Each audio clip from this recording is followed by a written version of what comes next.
আজকে আমরা আলোচনা করব ইলেকট্রোকেমিস্ট্রি।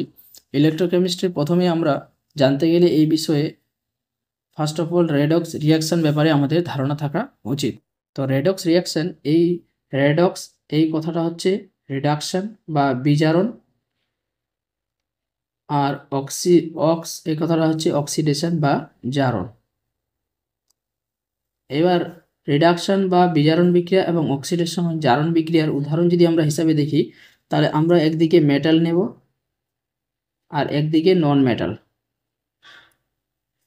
একদিকে ধাতু আর একদিকে অধাতু।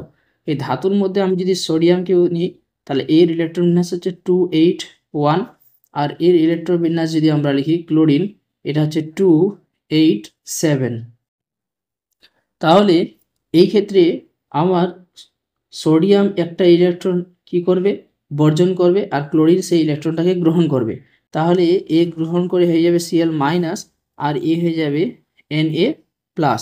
তাহলে দেখব যে সোডিয়াম যদি একটা ইলেকট্রন বর্জন করে, তাহলে সোডিয়াম Na প্লাসে রূপান্তর হচ্ছে, আর ক্লোরিন সেই ইলেকট্রনটাকে গ্রহণ করছে, ইলেকট্রনটাকে গ্রহণ করে হয়ে যাচ্ছে ক্লোরিন মাইনাস। তাহলে এই ক্ষেত্রে কি হলো, এই ক্ষেত্রে আমার ইলেকট্রন গ্রহণ করার কারণে এর হয়ে গেল রিডাকশন, আর এর ক্ষেত্রে বর্জন করার কারণে হয়ে গেল অক্সিডেশন। এবার এর রিডাকশন প্রসেসটা ঘটাতে কে সাহায্য করলো? সোডিয়াম, কারণ সোডিয়াম একটা ইলেকট্রন বর্জন করলো বলে এ গ্রহণ করলো। তাহলে যেহেতু রিডাকশনে এ সাহায্য করলো, তাহলে আমরা সোডিয়ামকে বলতে পারি, সোডিয়ামকে আমরা বলতে পারি রিডিউসিং এজেন্ট।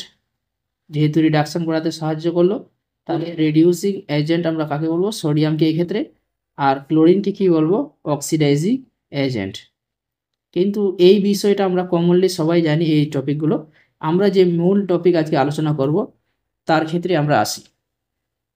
যদি দেখি আমরা, যদি এইরকম আমি একটা উদাহরণ নিই, যে এইরকম একটা দাগ, এখানে একটা পাহাড়ের আমি কল্পনা করলাম। এই পাহাড়ের উপর একটি বল রয়েছে এবং এই নিচে একটা বল রয়েছে। তাহলে এই বলটা বি আমি ধরলাম, আর এটা ধরলাম এ। তো এইবার এই বলটাকে আমি যদি উপরে তুলতে যাই, তাহলে আমাকে বাইরে থেকে এক্সটার্নাল এনার্জি লাগছে। তাহলে কি হচ্ছে? এক্সটার্নাল এনার্জি কিন্তু এখানে আমাকে দিতে হচ্ছে, আর এই বলটা অটোমেটিক কিন্তু নিচে পড়ে যাবে। এই বলটাকে আমাকে এনার্জি দেওয়ার দরকার নেই, এটা অটোমেটিক কিন্তু পড়ে যাবে, এতটা এনার্জি লাগবে না। তাহলে এখান থেকে জানতে পারি যে এক্সটার্নাল এনার্জি এটা কি, এখানে জিরো, এক্সটার্নাল এনার্জি জিরো। আমরা যদি থার্মোডাইনামিক্স টপিক থেকে এটাকে বিবেচনা করি, তাহলে দেখা যাবে যে থার্মোডাইনামিক্স থেকে আমরা জানি যে gives free energy del G, এটা কি? Del H change of enthalpy minus T del S, আর ডেল এস হচ্ছে এখানে এন্ট্রপি। তাহলে এই ডেল জি এই নির্ভর করছে তার এনথালপি এবং টি ডেল এস এটার উপর। এইবার এই ক্ষেত্রে আমরা দেখি যে ডেল জি, এই যে এক্সটার্নাল এনার্জিটা লাগছে, এই এক্সটার্নাল এনার্জি যদি লাগে, তাহলে সেই ক্ষেত্রে আমরা এটাকে বলবো কি, যে এটা হচ্ছে নন স্পন্টেনিয়াস বা অস্বতঃস্ফূর্ত বিক্রিয়া, নন স্পন্টেনিয়াস। আর এই ক্ষেত্রে আমরা বলবো এটা হচ্ছে স্পন্টেনিয়াস রিয়াকশন বা স্বতঃস্ফূর্ত বিক্রিয়া। এবার স্পন্টেনিয়াসের ক্ষেত্রে কি হবে?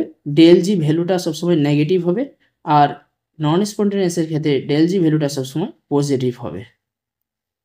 এই ক্ষেত্রে পটেনশিয়াল এনার্জি আমরা বলতে পারি সবচেয়ে লোয়ার বা জিরো ধরতে পারি, আর এই ক্ষেত্রে পটেনশিয়াল এনার্জিটা কিন্তু হাই আছে, এই ক্ষেত্রে হাই আছে।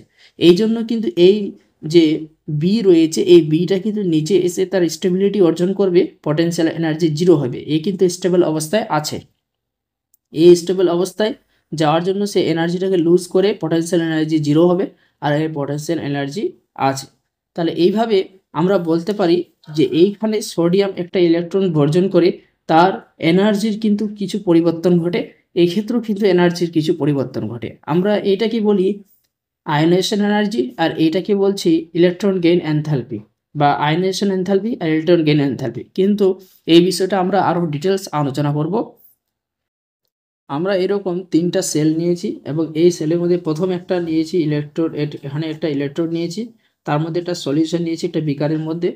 আমরা এখানে সলিউশন নিয়েছি কপার সালফেট, এখানে নিয়েছি জিঙ্ক সালফেট, এখানে নিয়েছি AgCl। আমরা সলিউশনগুলো বিভিন্ন ধরনের নিয়েছি। তারপর এখানে জিঙ্ক, এখানে কপার, এখানে কপার।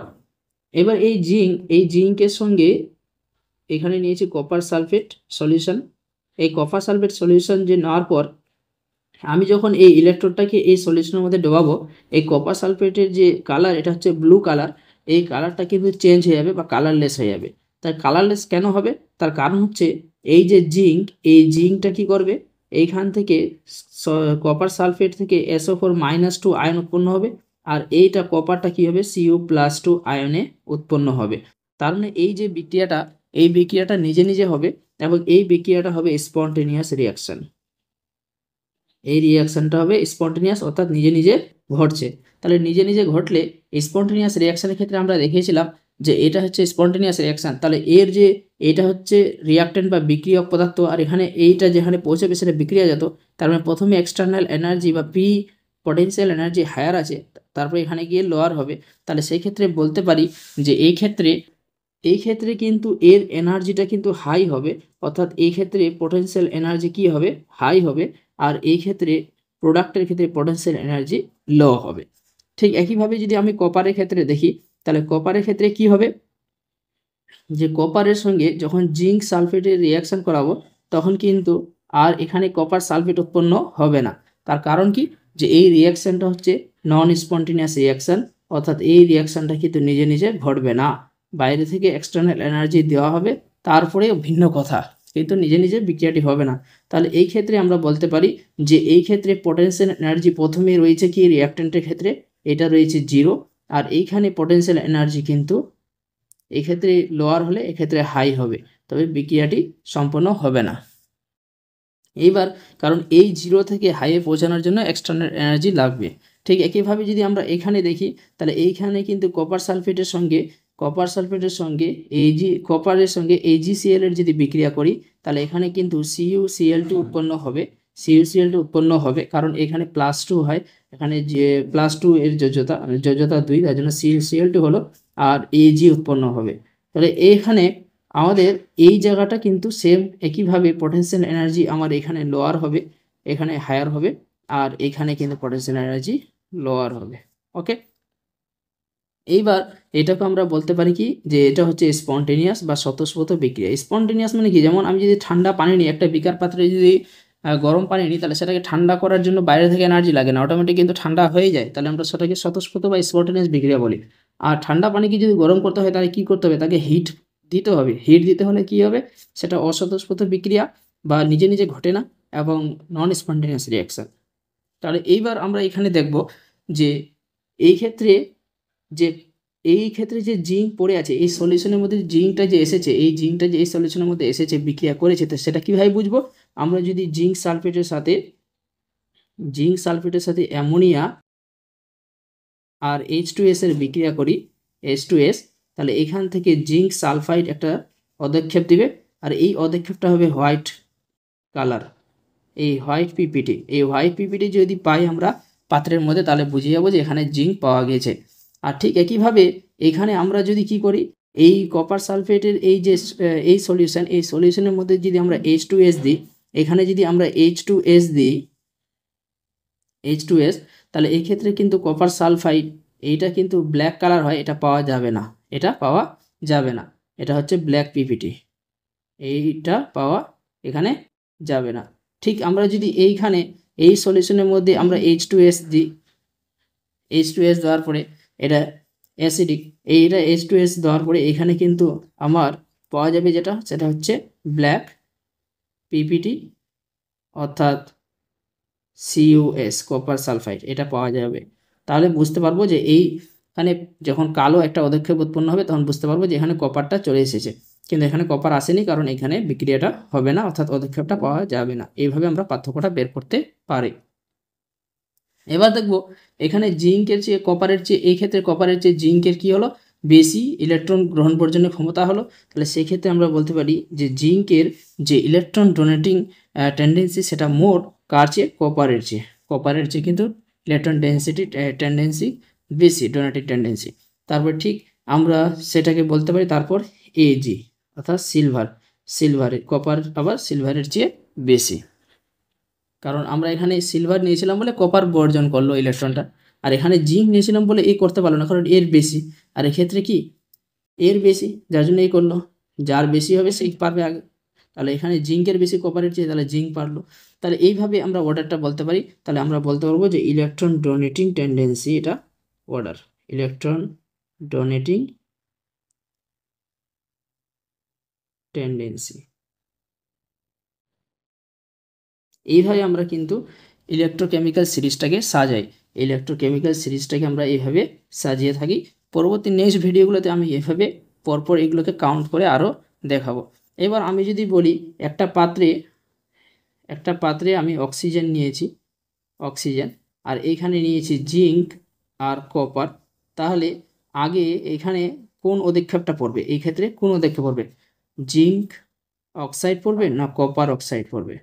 জিঙ্ক পড়বে। কেন? যে কপার এই জন্য হবে না, কারণ জিঙ্কের ক্ষেত্রে কিন্তু ইলেকট্রন ডোনেটিং টেন্ডেন্সি বেশি কপারের চেয়ে, এই জন্য কিন্তু এটা হবে, এটা হবে না। এই যে চার্জ ট্রান্সফার করলাম আমরা, এই চার্জ ট্রান্সফার এগুলো কেমিক্যাল নিচ্ছে। তাহলে ইলেকট্রোকেমিক্যাল এগুলো সেল, এই ইলেকট্রোকেমিক্যাল সেলগুলো থেকে আমরা এনার্জি পাচ্ছি বা হিট পাচ্ছি। এই হিটটা কোথা থেকে পাচ্ছি? ইলেকট্রোকেমিক্যাল সেল থেকে আমরা হিট পাচ্ছি।